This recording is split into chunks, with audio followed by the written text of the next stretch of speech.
예루살렘이 핍박의 철퇴로 인해서 믿는 사람들이 흩어져서 유대와 사마리아를 넘어가며 복음을 전하게 되고, 스데반과 함께 예루살렘 교회의 구제의 일을 위하여 선택되었던 빌립을 통해서 비로소 사마리아의 복음이 전파됩니다. 거기 믿음으로 반응하는 사마리아의 사람들과 마술쟁이 시몬이 거짓을 버리고 이 복음의 진리에 복종하는 것을 지난 시간에 나눈 바 있습니다.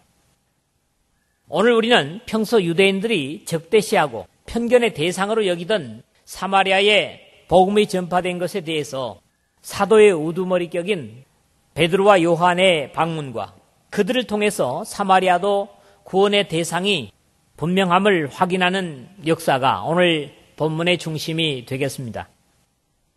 여태껏 사마리아를 넘어서 이방 세계에도 복음을 가지고 가야 할 사도들이 어찌 보면 자신들의 편견 때문에 예루살렘에만 머물러 있었고, 성령께서 임하신 목적에 대한 주님의 당부의 말씀을 실천치 못하고 있었음을 10장에 나타나는 베드로 사도의 모습과 하나님께서 주도적으로 이루신 고넬료 가정의 구원을 통한 이방인 구원의 사실을 통해서 확신시키시는 그런 역사들을 앞으로도 계속 보게 될 것입니다.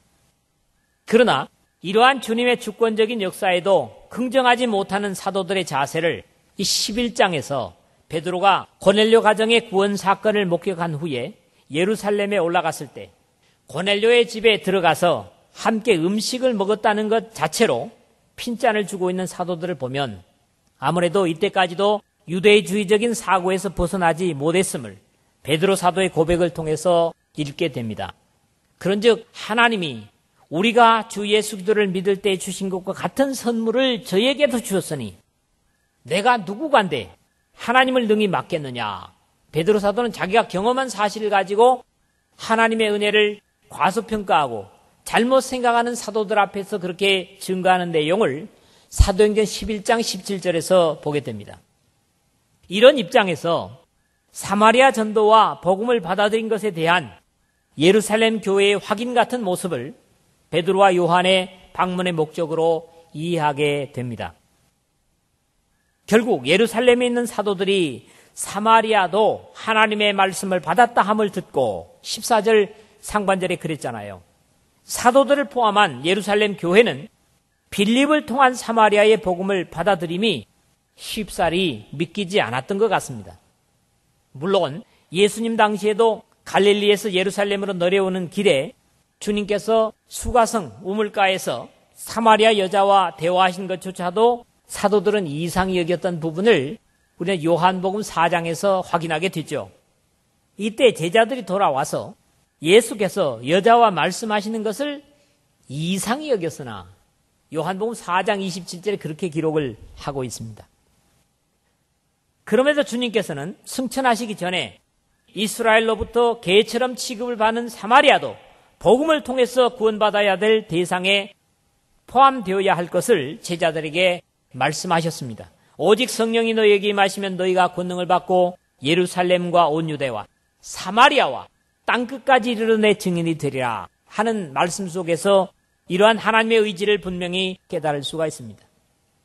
이런 입장에서 이 사마리아의 복음을 받아들인 것은 당시 사도들과 예루살렘에 분명히 작은 일이 아니었던 것 같습니다. 오늘도 어떤 경우 복음을 철저히 거역하던 사람이 복음을 수용하고 받아들였을 때 사람들은 의아해할 수 있는 것과 같습니다. 오늘 본문을 통해서 유대의 사도들과 하나님의 일꾼들이 빌립을 통해서 사마리아가 복음을 받아들인 사실을 확인하고 특히 그 중에 유별난 인물인 시몬이라는 사람을 통해서 우리 각자의 신앙의 모습을 한번 점검하는 그런 계기가 이 말씀과 함께 이루어졌으면 하는 바람으로 나누었으면 합니다. 첫 번째로는 14절에서 17절 그리고 25절의 말씀을 함께 묶어서 생각을 하려고 합니다. 유대인들의 어찌 보면 금령의 장소, 함께 대화를 해서도 안 된다고 하는 그런 판에 박힌 잘못된 생각을 가진 대상인 사마리아, 사람으로 바라보지도 않았던 그곳에도 인류를 공평하게 부르시는 하나님은 그들에게도 생명을 나누어 주시기를 원하셨습니다. 예루살렘에 있는 사도들이 사마리아도 하나님의 말씀을 받았다 함을 듣고 베드로와 요한을 보내매 오늘 14절의 말씀은 그렇게 시작이 되는데 결국 빌립은 사도들이 못한 일을 한 셈이다. 그렇게 말씀을 드릴 수도 있겠습니다.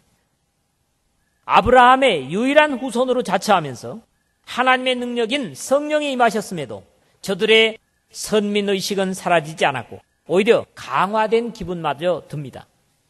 복음도 오로지 자신들만 위한 것이라고 오순절날 예루살렘을 찾아온 유대교로 개종한 사람들 외에는 하나님의 구원은 미칠 수 없는 것으로 단정하고 있는 사마리아에 복음이 들어가고 받아들였다고 하는 소식을 흩어진 사람들로부터 역으로 예루살렘에 흘러 들어가고 사도들은 복음을 훼손하는 것에 대한 경계심에서도 사마리아에 베드로와 요한을 보내 역시 복음의 증인이 되게 하는 것을 봅니다. 이 최초의 이방인 선교의 출발지 같은 사마리아에 이 베드로와 요한이 함께 가는데도 의의가 있다고 생각을 합니다. 그들이 내려가서 저희를 위하여 성령 받기를 기도하니 이는 아직 한 사람에게도 성령 내리신 일이 없고 오직 주 예수의 이름으로 세례를 받을 뿐이라라. 15절 16절에 그렇게 기록이 되고 있습니다. 이 말씀이 세례와 성령의 약속에 대한 오해를 만드는 부분이기도 합니다. 첫 번째 사도들의 모습을 보면 아수르의 혼혈 정책으로 이스라엘의 순수 혈통을 잃어버렸다고 자신들과 다른 취급을 하던 사마리아를 하나님의 구원의 대상으로 받아들였음을 인정하는 모습입니다. 결국 복음이라고 하는 것은 인류나 민족과 국가의 장벽을 넘어서 모든 인류를 하나님의 말씀의 하나로 묶는 그런 역할임을 오늘도 여기서 우리가 확인을 하게 되는 것입니다. 그들이 내려가서 저희를 위하여 성령 받기를 기도하니 이는 아직 한 사람에게도 성령 내리신 일이 없고 오직 주 예수의 이름으로 세례만 받을 뿐이라. 이 말씀이 언뜻 우리에게 주는 감은 성령은 기도와 안수를 받음으로 받게 되는 것처럼 보인다고 하는 것이 오해의 소지가 있다고 하는 그런 말씀을 드린 이유입니다. 대개 안수나 이런 것들은 임직을 위한 것이거나 또는 병 낫기를 위해서 기도하는 그런 내용 속에서 많이 사용되는 것을 복음서에서 보고 있는데 여기서 이것이 마치 성령을 받는 절대적인 그런 방법으로만 인식되고 있는 오해들을 사람들이 가지고 있다고 하는 데서 이 말씀을 드리는 거죠. 베드로 사도는 이미 오순절 날에 천하각지로부터 모여든 유대인들을 향해서 복음을 전파하고 형제들아 우리가 어찌할꼬 베드로 사도에 증거된 말씀에 탄식하는 사람들에게 너희가 회개하여 각각 예수 그리스도의 이름으로 세례를 받고 죄 사함을 얻으라. 그리하면 성령을 선물로 받으리니 2장 38절에 라고 분명한 선언을 한 바 있습니다.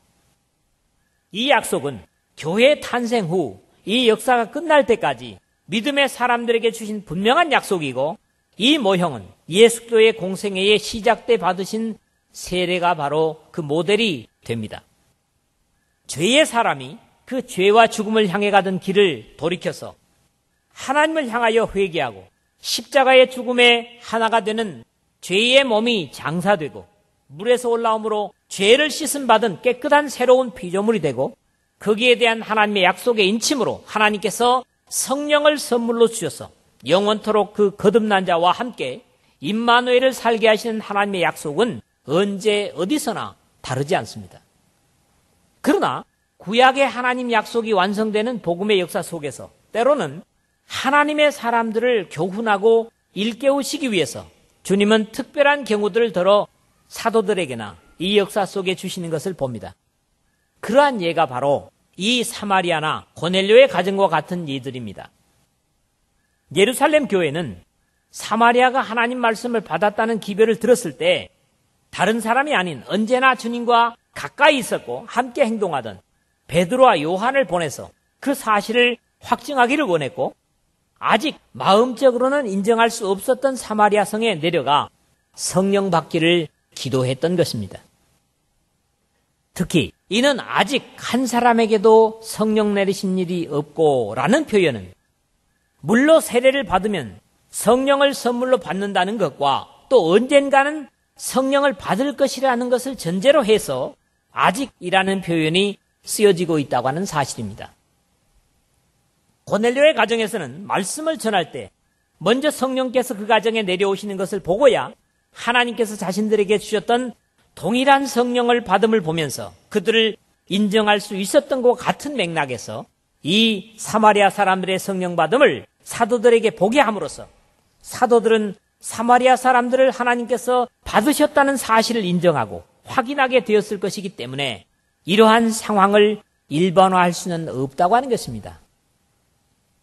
그러므로 연이어지는 이에 두 사도가 저에게 안수함에 성령을 받는지라는 하나님의 역사는 사마리아를 구원의 범주 속에 받아들일 수밖에 없도록 사도들을 확신시키는 하나님의 역사였다, 이렇게 보는 거죠. 왜? 저들은 아직도 사마리아는 죄인들로서 하나님의 구원의 약속에 포함될 수 없다고 그렇게 마음에 강하게 확신을 갖고 있기 때문에 그것을 깨트리기 위해서 하나님께서는 이 특별한 역사를 이루셨다, 이런 말씀입니다. 물론 사도들은 이 일을 마치고 예루살렘에 돌아가면서도 이러한 확신을 가지고 이제는 사마리아의 모든 곳, 즉 저들이 발이 닿는 곳마다 전도할 수 있었고, 이런 내용이 바로 오늘 읽은 마지막 절에 기록되고 있는 것입니다. 두 사도가 주의 말씀을 증거하여 말한 후에 예루살렘으로 돌아갈새 사마리아인의 여러 촌에서 복음을 전하니라 그랬거든요. 그러나 이 일이 있기 전에 사도들이 사마리아 오는 동안에는 아무데도 복음을 전하는 기록이 없는 것을 보면서도 이것을 우리가 분명히 확신할 수가 있다는 거죠.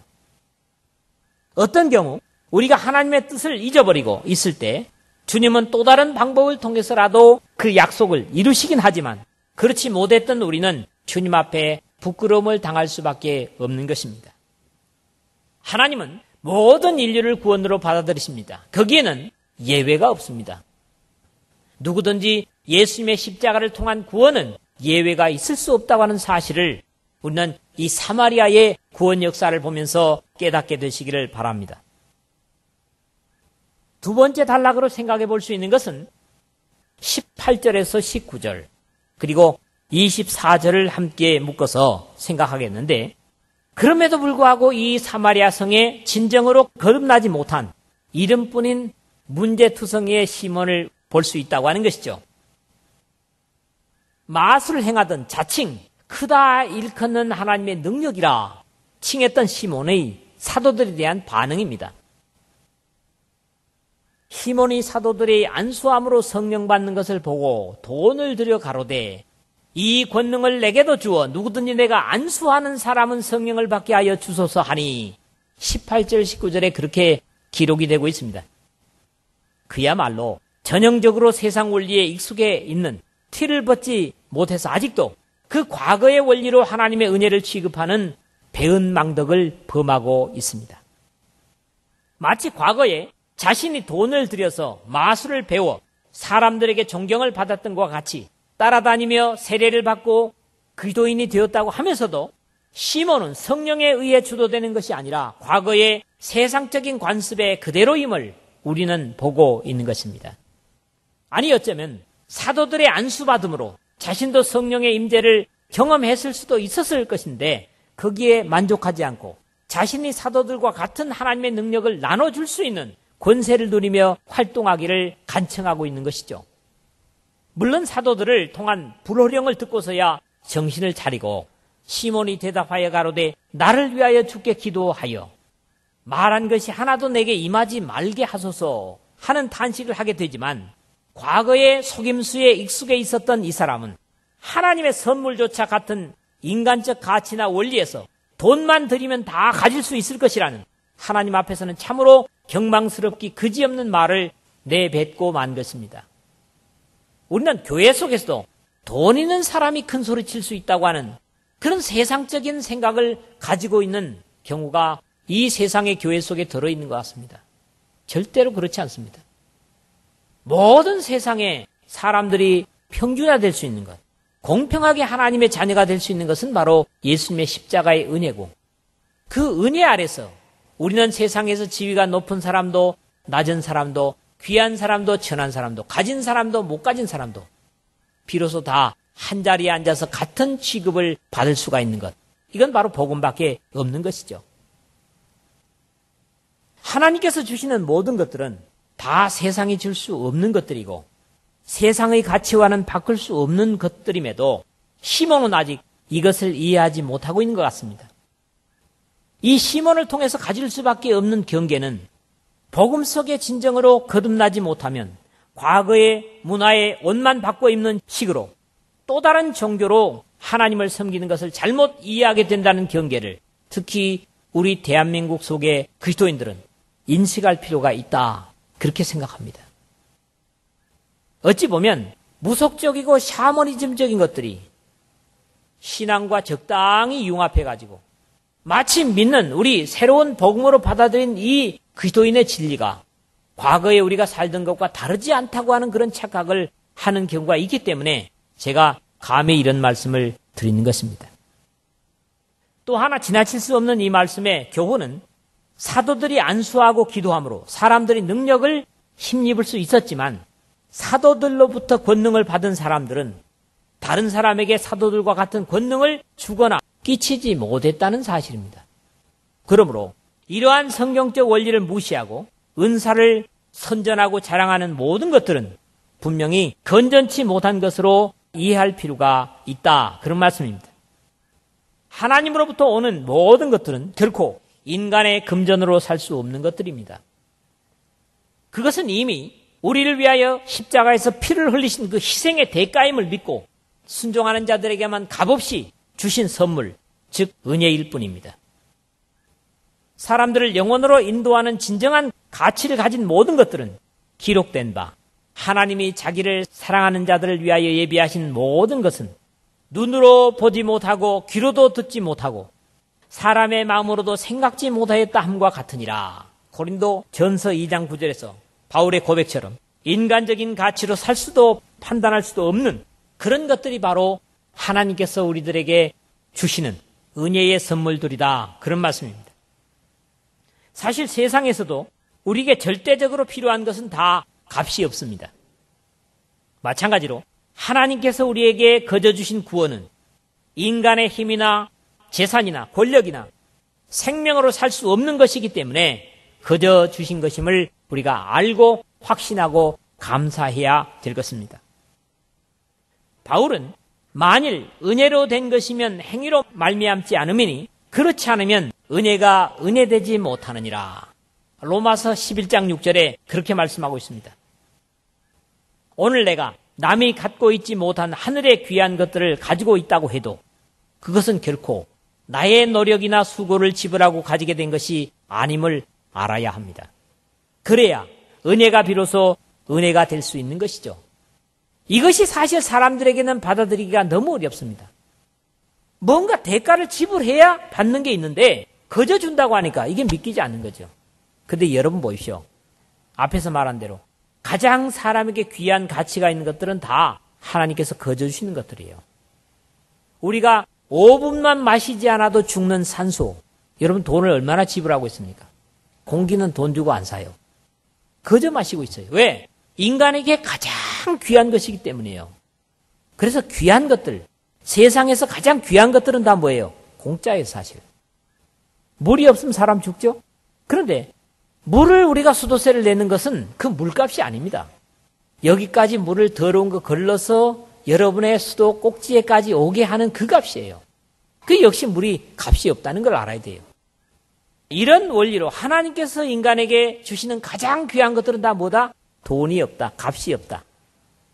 그래서 예수 믿으면 구원이다. 그러면 뭐예요, 사람들이? 뭔가가 돌을 닦고 참선을 해야 뭐가 되는 것 같은데 그게 안 믿겨진다고요. 그런데 이런 원리를 생각한다고 하면 하나님의 은혜를 우리가 비로소 이해할 수가 있을 겁니다. 세 번째로 우리가 생각할 것은 20절에서 23절입니다. 이 말씀이 전혀 복음을 듣지 못한 시몬에게 하는 말씀이 지금 아닙니다. 시몬도 세례를 받았어요, 이미. 그럼에도 불구하고 세례를 받은 시몬에게 하는 말이 이게 뭐 어디 어울리는 말입니까? 그런데 하나님의 진리를 바로 이해하지 못하거나 회개치 않고 모형적으로만 세례를 받아도 이런 모습이 될 수 있다는 경계를 가져야 된다는 거지요. 결국 이름뿐인 신앙인이 받을 대가가 무엇인가를 베드로, 요한 사도를 통해서 경계로 주시는 말씀입니다. 베드로와 요한은 사마리아의 시몬에게 그가 세례를 받고 빌립이나 사도들을 따라다니며 영적인 것을 사모함에도 불구하고 그의 잘못된 가치나 기준 때문에 무서운 책망을 주고 있습니다. 베드로가 가로되 내가 하나님의 선물을 돈 주고 살 줄로 생각하였으니 내 은과 내가 함께 망할지어다. 어찌 보면 이렇게 망할지어다 했기 때문에 어때요? 시몬이 회개를 할 수 있었어요. 그러니까 이것은 저주가 아닌 거예요. 잘못된 걸 책망하는 것은 그를 사랑해서 주는 책망이죠. 그리고 시몬은 이러한 것을 또 잘 받아들이는 모습 속에서 우리가 시몬의 자세도 배워야 되겠다. 그런 걸 생각을 하게 된다는 겁니다. 하나님의 거저주시는 것들은 인간의 의지보다는 하나님의 뜻에 따라 주어지는 것입니다. 그렇기 때문에 어떤 것은 아무리 달라고 기도해도 받을 수 없는 경우들이 들어있죠. 그래서 우리는 고아되어 우리의 생각으로 무엇을 달라고 하기보다는 하나님의 일과 영광을 위하여 나에게 가장 적절한 것을 하나님의 뜻대로 달라고 하는 것이 더 중요합니다. 나는 나에게 가장 필요하고 중요한 것이 무엇인가를 모릅니다. 그렇기 때문에 내가 어떤 경로로든 하나님의 일을 하고 싶은데 거기에 필요한 것을 내가 갖고 일할 수 있게 해주십시오. 이게 어때요? 더 하나님의 뜻을 따라 구하는 것이 될 것입니다. 하나님의 선물을 돈 주고 살 줄로 생각하는 것 자체가 하나님 앞에 죄악이고 그렇기 때문에 베드로 사도는 축복 대신에 무서운 저주를 선언하고 있는 것입니다. 내 은과 내가 함께 망할지어다. 40절 하반절에 그랬거든요. 그러므로 정욕대로 무엇을 구하는 것은 오히려 망할 이유가 될 수 있다는 말씀입니다. 바울은 거듭난 하늘에 속한 사람들을 향해서 당부하기를 그러므로 너희가 그리스도와 함께 다시 살리심을 받았으면 위의 것을 찾으라. 거기는 그리스도께서 하나님 우편에 앉아 계시느니라. 위의 것을 생각하고 땅의 것을 생각지 말라. 이는 너희가 죽었고 너희 생명이 그리스도와 함께 하나님 안에 감추었음이니라. 골로새서 3장 1절에서 3절에 그렇게 당부를 합니다. 우리가 거듭난 사람이라면 위의 것을 찾아야 되는데 위의 것의 가치를 갖지 못하기 때문에 계속 땅에 썩어질 것을 달라고 하나님 앞에 울부짖는 것을 바울은 지적을 하고 있는 것이죠. 새 사람을 입었으니 이는 자기를 창조하신 자의 형상을 쫓아 지식에까지 새롭게 하심을 받은 자니라. 우리가 하늘로 통해서 거듭난 사람이라고 하면 가치에까지도 뭐예요? 변화가 있어야 된다. 아직 세상에 썩어지는 가치 그대로 가지고 있는 것이 아니라 하늘의 신령한 가치를 가질 수 있어야 된다는 겁니다. 그러한 변화에는 인종과 계급의 차이가 있을 수 없다고 11절에 말하죠. 이런 신령한 가치를 가져야 되는 데는 그렇다는 겁니다. 베드로 사도는 하나님 앞에서 내 마음이 바르지 못하니 이 도에 내가 관계도 없고 분깃될 것도 없느니라. 이 도, 하나님의 구원에서는 너가 관계도 없다? 하늘로부터 받을 것도 없다. 이렇게까지 얘기하는 거예요. 중요한 건 이겁니다. 변화받지 못하고 회개치 못하고 세상으로 가는 그 모양 그대로 하나님 앞에 행위로만 어떤 것들을 하려고 하는 그런 것에 대한 모순을 지금 지적받고 있는 것입니다. 더 심한 표현은 내가 보니 너는 악독이 가득하며 불의에 매인 바 되었도다. 분명히 세례를 받았는데도 불구하고 너는 아직 불의에 매였다는 거예요. 불의가 뭡니까? 어두움에 매였다는 겁니다. 만약에 그러지 않고서는 이런 현상이 너에게 나타날 수 없다는 거지요. 그러므로 우리의 신앙의 행위는 바로 우리가 어디에 속했는가를 나타낸다고 하는 입장에서 그런 세속적이고 육체적인 어떤 행위가 나타날 때마다 우리의 신앙을 주의해서 점검할 필요가 있다는 것입니다. 우리가 회개하지 않았다면 변할 것이 없습니다. 이 말은 첫 부분, 너는 악독이 가득하며 우리가 다 악독을 씻음받은 사람들이라고 생각하지 않습니까? 우리는 성령이 가득해야 되는데 악독이 가득하고 그 다음에 뒷부분 불의에 매인 바 되었도다 하는 것은 골로새서 3장 8절 9절의 말씀과 반대되는 그런 표현의 말씀드림을 이해할 수 있다고 하는 것입니다. 그러나 아직도 주님이 오시기 전이기 때문에 해결책이 되는 말씀도 주어지고 있는 그것은 그러므로 너희 이 악함을 회개하고 주께 기도하라. 혹 마음에 품은 것을 사하여 주시리라. 어땠습니까? 이미 하나님 앞에 약속의 세례는 받은 사람이기 때문에 이런 당부를 베드로 사도를 통해서 주고 있는 것이죠. 하나님께서는 절망 중에서도 절대로 절망으로 끝맺지 않으십니다. 사실 그래서 우리가 아직도 믿음 안에 살고 있다고 확신합니다. 결국 교회 속에 있다고 하면서도 과거의 저주와 죽음의 행위를 벗어버리지 못하고 있다면 그것은 반드시 형벌받을 수밖에 없는 절망의 모습으로 회개해야 할 부분입니다. 어떤 경우 우리는 자신의 모자람을 지적받을 때 이 시몬처럼 회개하지 못하고 분노하게 되는 경우가 더러 있는데 오히려 이 사마리아의 시몬에게서 배워야 할 부분입니다. 잘못된 것을 지적당하면 진노하면은 거긴 소망이 없습니다. 그러나 시몬처럼 나를 위하여 주께 기도하여 말한 것이 하나도 내게 임하지 말게 하소서 하는 24절의 모습이 바로 회개의 모습이고 아름다운 모습이고 하나님 앞에 가치 있는 모습이 될 것이라는 겁니다. 우리가 예수들을 믿고 순종하면 이미 영원한 약속에 있다고 성경은 말씀하십니다. 내가 진실로 진실로 너희에게 이르노니 내 말을 듣고 또 나 보내신 이를 믿는 자는 영생을 얻었고 심판에 이르지 아니하나니 사망에서 생명으로 옮겼느니라. 요한복음 5장 24절의 말씀입니다. 그럼에도 그리스도인이라는 옷만 갈아입은 채로 과거의 삶에 그대로 머물러 있다면 그는 죄에 당할 형벌에 있을 수밖에 없다는 말씀입니다. 그러므로 주께서 말씀하시기를 너희는 저희 중에서 나와서 따로 있고 부정한 것을 만지지 말라. 내가 너희를 영접하여 너희에게 아버지가 되고 너희는 내게 자녀가 되리라. 전능하신 주의 말씀이라 하셨느니라. 고린도후서 6장 17절에서 18절의 말씀을 합니다. 말씀을 맺겠습니다. 사마리아와 땅끝까지 이르러 내 증인이 되리라 하신 약속은 사람의 감정이나 의지가 아닌 하나님의 약속이기 때문에 비록 사람들은 잊어버리고 인간적인 생각으로 주춤할지라도 하나님은 한 번 언약하신 것을 절대로 잊지 않으시기 때문에 사람들을 어찌 보면 매질해서라도 핍박을 줘서라도 그 약속을 이루게 하시는 하나님이시기 때문에 유대인들이 부정한 시체처럼 혐오스러워했던 사마리아를 거쳐서 오늘 우리 대한민국에까지 이 복음이 오게 되었다고 하는 사실입니다.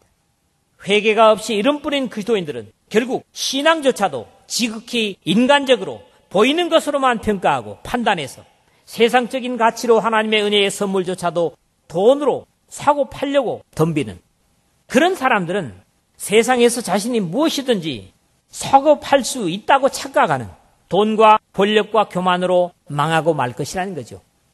하나님의 은혜를 값으로 살려고 하는 것 자체가 얼마나 잘못된 것이냐는 겁니다. 이런 내면의 변화가 없는 이름뿐인 그리스도인들은 결국 하나님의 구원의 진리에 대해서는 관계도 없고 분깃될 것도 없고 악독이 가득하며 불의에 메인바 되었기 때문에 회개하지 않는 한 불신자들이 받을 형벌을 함께 받을 수밖에 없다는 경계도 오늘 이 말씀을 들으면서 내 신앙 속에는 시몬적인 요소들이 없는가? 그렇다면 예수님 오시기 전에 회개한다고 하면 이런 문제는 해결받을 수 있다는 감사와 함께 여러분의 삶에 옳지 못한 부분들을 하나님 앞에 내어놓고 용서를 받을 수 있는 이 말씀을 듣는 저와 여러분 되시기를 주님의 이름으로 부탁을 드립니다.